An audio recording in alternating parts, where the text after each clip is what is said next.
Halo semua, selamat datang di cerita Geng Anak Keren. Kadang, di dunia ini ada orang-orang yang ngomong atau ngelakuin hal yang bikin kita sakit hati. Mereka mungkin nggak bermaksud jahat, tapi omongannya tetap aja nyelekit.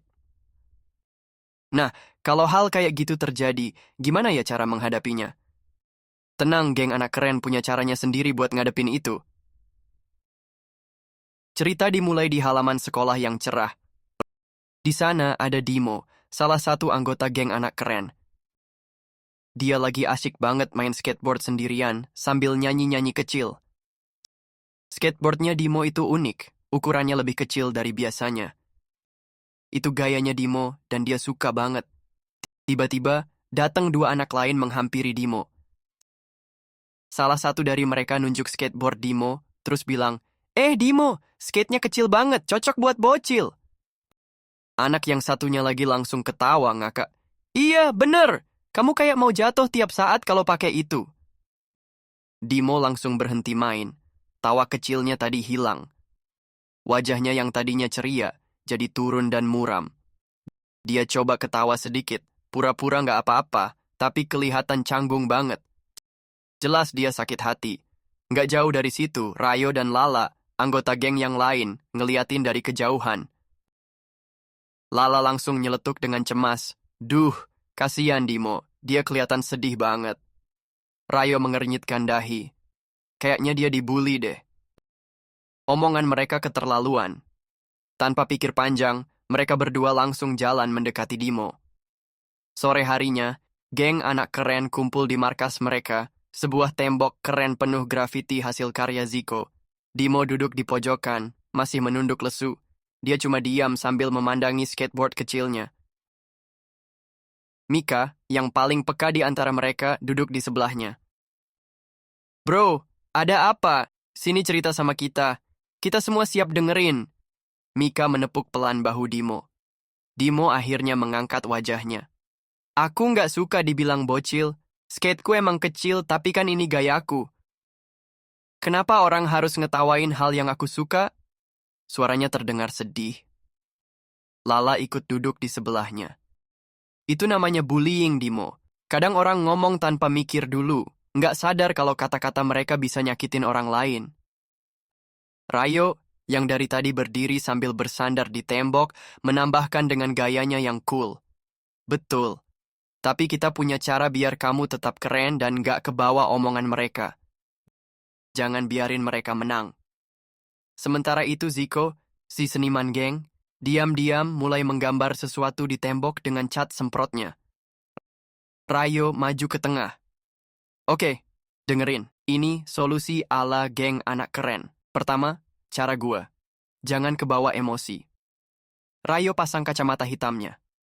"Kalau dibully, jangan balas marah atau kelihatan kesal.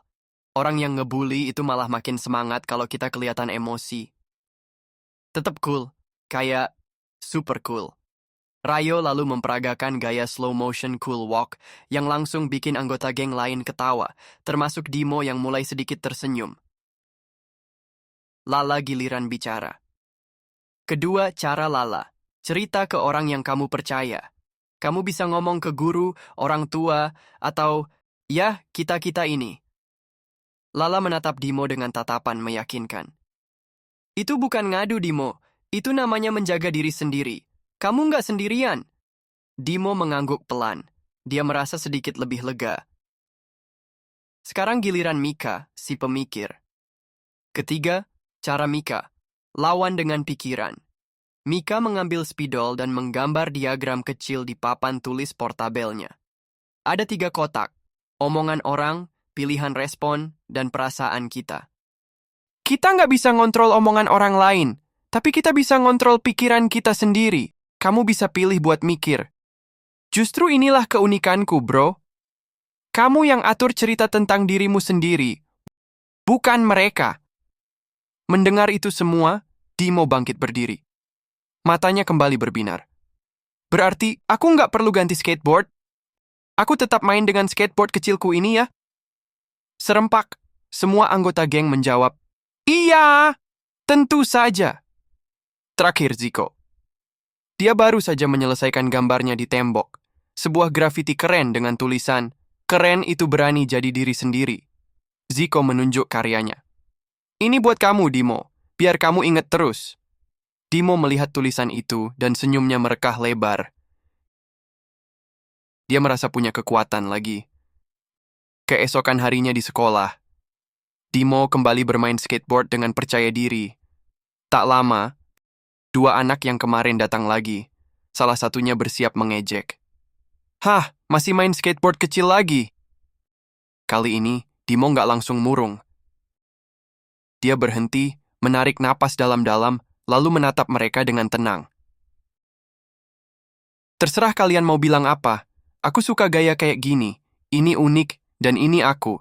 Anak yang tadinya mau ikut ketawa, jadi terdiam. Dia memperhatikan Dimo. Kalau dilihat-lihat, sebenarnya sih gaya kamu keren juga." Dimo kaget mendengarnya, tapi dia balas dengan senyum. Anak yang pertama tadi, yang awalnya mengejek, malah jadi penasaran. "Boleh ajarin trik yang tadi nggak?" Dimo tersenyum lebih lebar. "Boleh! Sini!" Dari kejauhan, Rayo, Lala, Mika, dan Zico mengintip sambil tersenyum bangga. Cara mereka berhasil. Sore itu, geng kembali ke markas grafiti mereka. Zico menambahkan gambar besar di samping tulisan kemarin. Gambar Dimo sedang melompat keren di atas skateboard kecilnya, dengan tulisan tambahan, "Jangan takut jadi berbeda." Setiap anak itu unik. Keren itu bukan soal kelihatan paling kuat atau paling hebat. Keren itu adalah saat kita paling berani jadi diri sendiri. Kalau ada yang ngebully kamu, atau bikin kamu merasa nggak nyaman dengan dirimu, ingat, kamu punya pilihan buat tetap kuat dan bangga dengan keunikanmu. Kamu nggak sendirian. Terima kasih sudah menonton cerita Geng Anak Keren. Jangan lupa like, komen, dan subscribe ya. Sampai jumpa di cerita berikutnya.